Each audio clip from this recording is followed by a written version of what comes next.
The world of horror manga has always had a strong hold on me. Whether we're talking about Junji Ito's classics like Tomie and Uzumaki, or something weirder and even funny like Pumpkin Night, horror has a way of sticking with you. But we can't talk about all these authors without mentioning the man who inspired them and many others to pursue a career in this type of storytelling. A man whose art both intrigued and frightened generations of readers.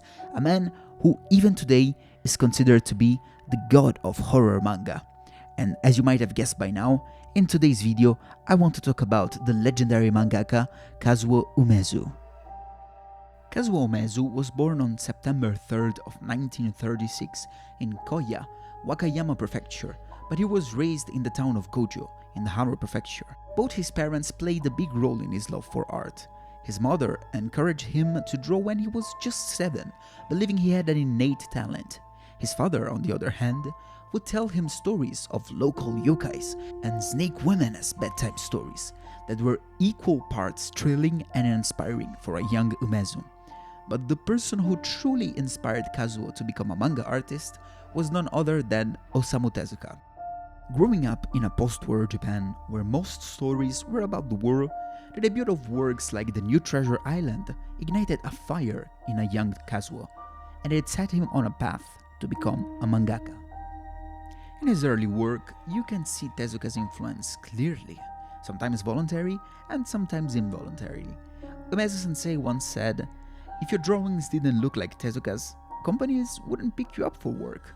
During those early days, he experimented with different styles, such as the dramatic Gekiga style and the more delicate shoujo style, and a mix of both would later lead to his unique artistic style. Between 1955 and the 1960s, he published stories like Mori no Kyodai, Haha Yobu Koe, Nyongo Shoujo, and Maburoshi Shoujo. Even though they were published in the shoujo magazines, all those stories had paranormal elements, a theme he would take on an entire new level in the 60s and 70s. In 1963, Umezu-sensei moved to Tokyo, and this marks the beginning of a new chapter in his career. He shocked the manga world with the release of Reptilia, also known as the Snake Girl Trilogy, a story that was psychological horror at its finest, focused on the dark recesses of the human soul. It avoided excessive blood and gore, yet it still used suspense, anticipation, and the terror of being trapped in a situation you couldn't escape.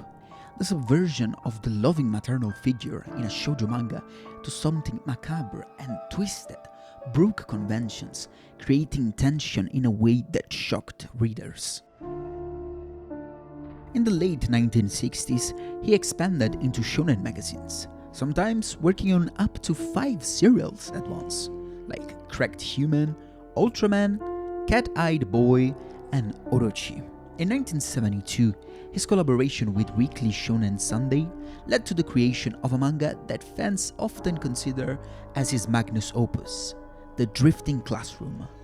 The story follows Sho Takamatsu and his entire school suddenly being transported into a bizarre and hostile world. Cut off from society, the children face not only external threats, but also their own fears, desperations, and the collapse of order. While the story has monsters and gore, it's really about the breakdown of society, the fragility of morality, and how fear can turn people into something unrecognizable. And his art style really amplifies that. He draws characters with round, childlike eyes and soft, innocent features, then throws them into scenarios of despair and terror. The contrast makes everything feels even more unsettling. Shadows, bold inking, exaggerated expressions, all learned from studying the Gekiga style, turning every scream, every jump scare into an unforgettable panel. The Drifting Classroom isn't just a horror story. It's a milestone in both Kazuo Umezu's career and the history of horror manga. But even after such a masterpiece, Umezu-sensei continued to push boundaries in the 80s and 90s with works like My Name is Shingo and 14, in which he kept honing all the abilities and traits that makes Kazuo Umezu's stories unique and disturbing. but focusing on different facets of the horror genre.